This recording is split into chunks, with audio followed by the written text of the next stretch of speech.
জীবনের প্রথমবারের মতো এরকম ভাবে ছোট মাছ ফাঁক করছি। সবাই খাইয়া কিতা কইলো, আপনারাও কইবেন আমি কিরকম ভাবে ফাঁক করলাম।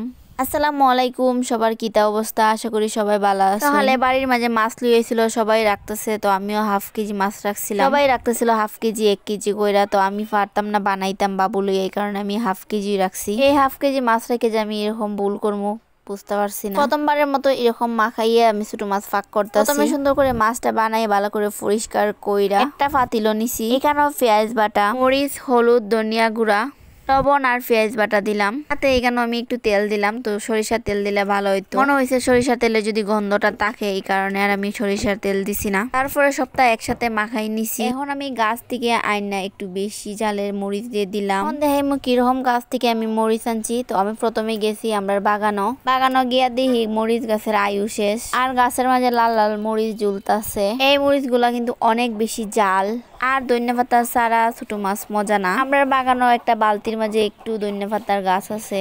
আপনারা এটারে বিপদের বন্ধু কইতে পারেন। যখন আমরা খুব বেশি বিপদে পড়ি তখন এই পাতা নিই, নাইলে আমরা এই পাতা ধরি না। যাই হোক, আমি সুন্দর দেখে দেখে কিছু পাতা নিলাম তরকারি দেওয়ার লাগি। অহন আমি অল্প একটু পানি দিমু।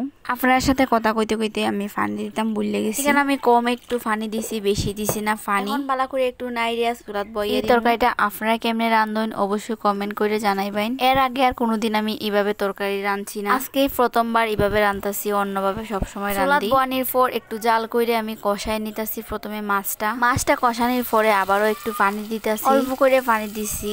এরপর আরেকটু সময় আমি একটু জাল করে নিব। এই তরকারিটা আলহামদুলিল্লাহ সবাই পছন্দ করছে, বিশেষ করে আদিলের বাবা কইতাছিলেন তো অত কম মাছ কেনে রাখছি, বেশি করে কেনে রাখছি। আসলে বানানির মতো মানুষ আসছিল না, আর আমি একলা অত মাছ বানাইতেও পারতাম না। পরের দিন তো আমি অপেক্ষা করছি কোন সময় আবার মাছ আইবো আর মাছ রাখবো। দুঃখের বিষয় আর মাছ আর আইছে না। প্রথমবার তো আমি বয়ে বয়ে ফাঁক করছি, জানি না কিরম হইব এরকম ভাবছিলাম। আর এক হাতে আমার মেয়েও কুলো আসছিল, তারপরও আমি ধনিয়া পাতা দিতেছিলাম আর ক্যামেরা তো নড়তেছিল। আপনারাও অবশ্যই জানাইবেন কিরকম হয়েছে তরকারিটা, আমি কোনো ভুল করছি কিনা। আর যদি কোনো ভুল করি অবশ্যই ক্ষমার দৃষ্টিতে দেখবেন, আর কমেন্ট করে তো অবশ্যই জানাইবেন।